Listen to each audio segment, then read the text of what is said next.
An electromagnetic wave moving through free space has an electric field given by E is equal to 100 sin 8 pi into 10 raised to 14 t minus z by 3 into 10 raised to 8. Calculate the corresponding intensity. We have the equation for the electric field intensity as E is equal to E0 sin 2 pi nu t minus z by v. This is a wave which is moving in the z direction. So in this equation, E0 is given by E0 is equal to, in this equation E0 is equal to, this equation is in the form, here E0 is equal to 100 volt per meter, and the expression for the intensity I is equal to half C epsilon 0 E0 square. This is the equation for intensity, half C epsilon 0 E0 square. Substituting the values, we get half into this C3 into 10 raised to 8 into epsilon 0 is 8.85 into 10 raised to minus 12 farad per meter. That is 8.85 into 10 raised to minus 12 into 100 square. This will give about 13.3 watt per meter square.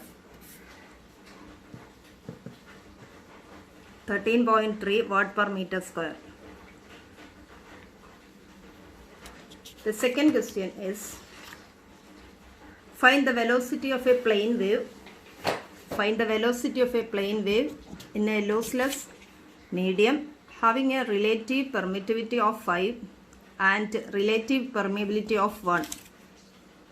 Find the velocity of a plane wave in a lossless medium having a relative permittivity of 5 and relative permeability of 1. So this relative permittivity epsilon r is given as 5 and the permeability, that is mu r, is given as 1. Find the velocity. We have the equation. The velocity v is equal to 1 by root of mu epsilon, where mu and epsilon are the permeability and permittivity of a medium. So we know that the permittivity of the medium is given as epsilon equal to epsilon 0 into epsilon r, and similarly for the permeability mu is equal to mu 0 mu r. So we can substitute these values with the epsilon r 5 and mu r 1. And then we get 1 by root of, that is epsilon 0 is 8.85 into 10 raised to minus 12 into 5 into this mu 0 is 4 pi into 10 raised to minus 7 into mu r is 1. Mu r is 1. Then this will give the value as, this will give some 1 divided by 0.7455 into 10 raised to minus 8, or it will give as 1.34 into 10 raised to 8 meter per second. 1.34 into 10 raised to 8 meter per second. The next problem is, the intensity of sunlight hitting the earth is about 1300 watt per meter square. If sunlight strikes a perfect absorber, what pressure does it exert? How about a perfect reflector? So we have the expression for the radiation pressure. So here I intensity is given as, the intensity is given as 1300 watt per meter square, and the pressure should be find out, P should be find out. That is, the first case P is given as, P is equal to, that is I by C. I is about 1300 divided by C 3 into 10 raised to 8. This will give 433 into 10 raised to minus 8 Newton per meter square. This is the radiation pressure.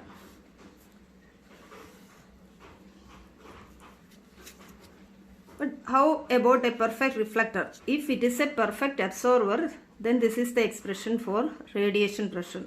If it is a perfect reflector, then this is a reflector.